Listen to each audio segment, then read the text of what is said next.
На првиот ден од пописот попишани се околу 95.000 лица во целата држава, односно опфатени се 28.590 домакинства и 37.500 станови, објави Државниот завод за статистика. Во меѓувреме, од 1 март, кога почна самопопишувањето преку веб апликацијата за самопопишување на граѓаните кои живеат во странство, според последните податоци, евидентирани се 191.550 македонски државјани. За пописниот реон 13, во кој спаѓаат општините Кочани, Зрновци и Чешиново Блешево, ангажирани се 104 попишувачи и 11 реонски инструктори.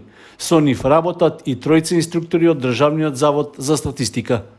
На терен тие излегуваат во периодот од 8 до 20 часот, при што при влегување во домот на лицето кое треба да биде попишано, попишувачите треба да се идентификуваат, односно да покажат официјална легитимација, како и сопствена лична карта.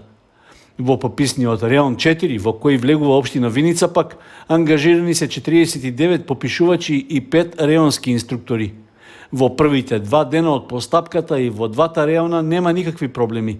Попишувачите се на терен и ги прибираат податоците по електронски пат. Од Државниот завод за статистика истакнаа дека очекуваат пописната операција да заврши успешно и да се приберат доволен фонд информации за сите граѓани во државата, како и за стамбениот фонд и сите важни податоци за домакинствата. Информациите треба да им послужат на оние кои спроведуваат развојни политики за да имаат добра основа со релевантни податоци. Носиме сите мајци со попис и секој попишуваш мора на себе да има легитимација која што е закачена на ваков начин, на која што го пишува неговото име, презиме и податоци кои што домакинството ќе ги провери со неговата лична идентификација. Така да сите останати кои што немаат ваква легитимација, нека сметаат граѓаните дека се некои провокатори кои што сакаат да направат нешто поинаку. Да не пуштаат ниту еден човек дома или било како да проведува попишување ако ја нема ова легитимација. Предвидено е пописот да трае до 30 септември, а првите податоци да бидат објавени најдоцна до јануари идната година. Во меѓувреме, од Државниот завод за статистика информираа дека се отворени контакт телефони за сите прашања што се поврзани со пописот. До четврток на полнок трае рокот во кој граѓаните ќе можат да ги проверат своите податоци во избирачкиот список. Според информацијата од Државната изборна комисија, до 4 септември увид во списокот направиле вкупно 12.128 лица. Во истиот период поднесени се и 47 барања за запишување во списокот, како и 28 барања за бришење на податоци од него. Исто така, до Државната изборна комисија доставени се и 22 барања за измена на податоците во избирачкиот список. Дополнително, преку имейл адресата на Државната изборна комисија, поднесени се вкупно 42 барања од граѓани. Избирачите ќе можат да ги проверат своите податоци и во подрачните единици и во канцелариите на Државната изборна комисија, како и електронски преку официјалната веб страница.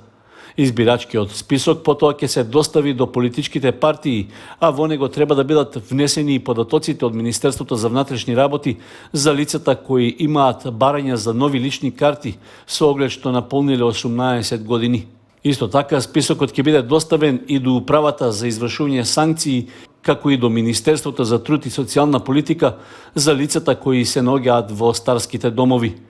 Избирачкиот список ќе биде заклучен најдоцна до 24 септември, а треба да биде потпишан најдоцна до 1 октомври.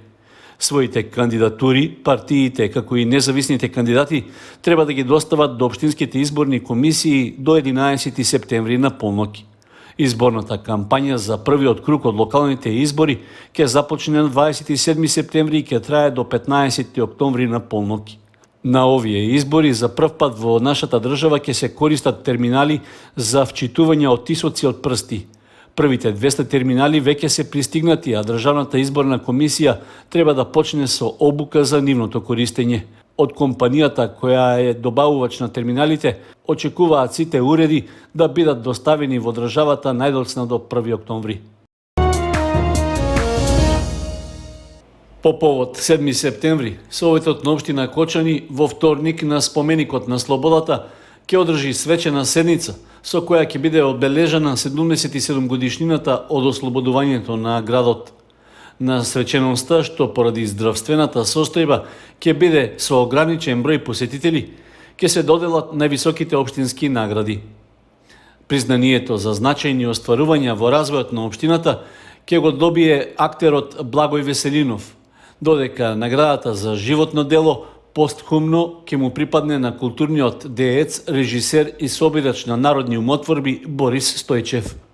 По повод празникот, а како заокружување на 4-годишниот мандат, обраќање ќе има и градоначалникот на Кочани Николчо Илиев. Во знак на благодарност за посветеност во работењето за висок професионализам и подршка во реализацијата на проектите, на поединци и на компании ќе им бидат доделени благодарници, признанија и плакети. Награди ќе им бидат врачени и на правенците на генерацијата од основните и средните училишта во општина Кочани. На крајот од свечената седница ќе биде прикажан филмот Дедо и внук на режисерот Илија Пиперковски, а во кој една од главните улоги ја толкува актерот Благој Веселинов. По повод двата празника, 7 септември, денот на ослободувањето на Кочани, и 8 септември, денот на независноста на Македонија, делегации од општината и од Сојузот на борците од Народно-ослободителната војна ќе положат свежо цвеќе на спомен бистите на Љупчо Сантов и Раде Кратовче, како и на споменикот на слободата. Советот на фестивалот за хумор и сатира Инвиница Веритас и Домот на културата Тошо Арсов од Виница го објавија меѓународниот конкурс за карикатура, со што почнаа подготовките за овогодишното фестивалско издание. Темата на која треба да творат карикатуристите е "После се, животот е убав". Според пропозициите, секој учесник може да испрати најмногу по 3 своји дела. Големината на карикатурите да е во формат А3 или А4 со резолуција од 300 dpi, при што можат да се достават во оригинал или копија, испратена по електронска пошта на адреса invinicaveritasfestival@gmail.com. Стручна жири комисија ќе ги прегледува пристигнатите карикатури и од нив ќе ги избере најдобрите 3 што ќе бидат парично наградени. Наградите на добитниците ќе им бидат врачени за време на одржувањето на фестивалот Инвиница Веритас, што годинава се најавува во периодот од 25 до 29 октомври. Вкупниот награден фонд на конкурсот изнесува 600 евра, при што прво наградената карикатура ќе добие 300, втора наградената 200, а третата 100 евра. Според пропозициите во конкурсот, рокот за испраќање на карикатурите е до 10 октомври, а по соопштувањето на резултатите, наградените дела задолжително треба да се испратат во оригинал на адреса на Домот на културата Тошо Арсов во Виница.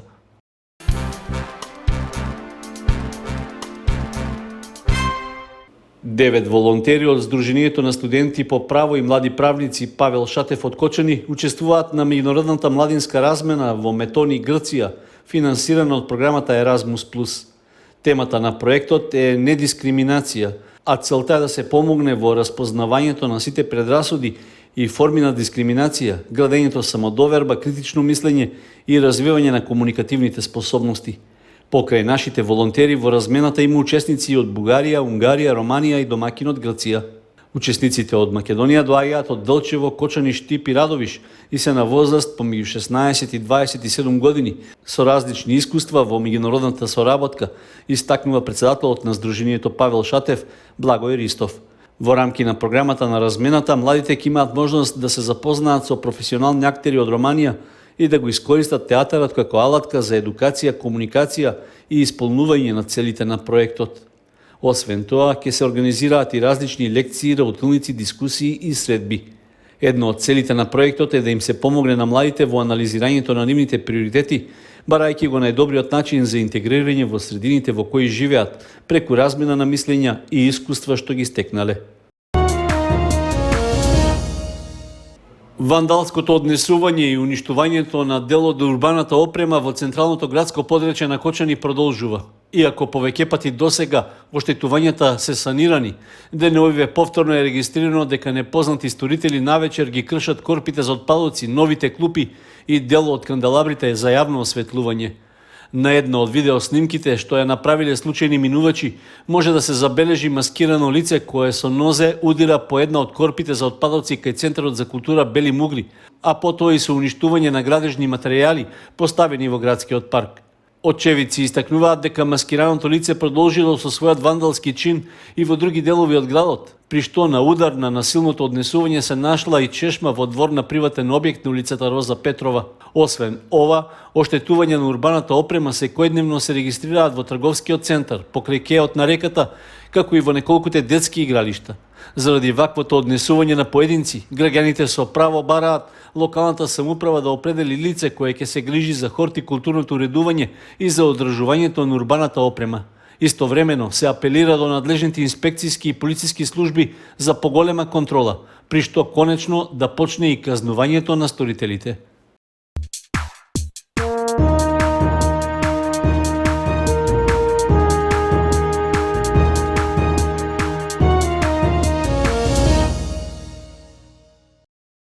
На патеката кон Пониква викендов се возеше втората ридско-брзинска трка во рамки на државниот шампионат во автомобилизам, што се бодува и за FIA, зона на Централна Европа. На патеката долга 5 км и 900 метри, во сите 5 класи учествуваат 10 возачи од Македонија и 2 гости од Полска. Организатор на надпреварот беше автоклубот Перформанс од Скопје во соработка со Автомобилистичката федерација на Македонија. Подготвеноста на патеката беше добра, а во најниската класа Е1 1200, во која немаше конкуренција, единствениот возач Христаки Давидковски од автоклубот Фичо 600 со возилото Застава 750, патеката ја помина за 6 минути 15 секунди и 96 стотинки.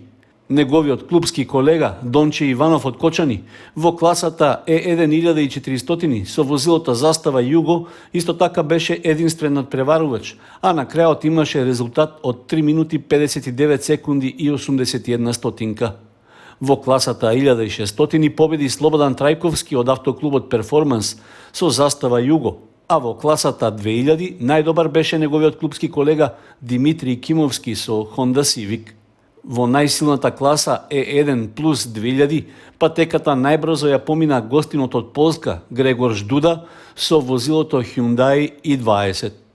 Кочанскиот возач Дејан Манасиев, кој настапува за автоклубот Перформанс од Скопје, го освои третото место во класата Е1 2000. Очигледно беше дека поради внатрешните несогласувања во Автомобилистичката федерација и незадоволството на дел од нејзините членови, на оваа трка имаше невообичаено мал број надпреварувачи. Исто така и малку гледачи дојдоа да ги проследат тренингот и двете возења во надпреварувачката програма.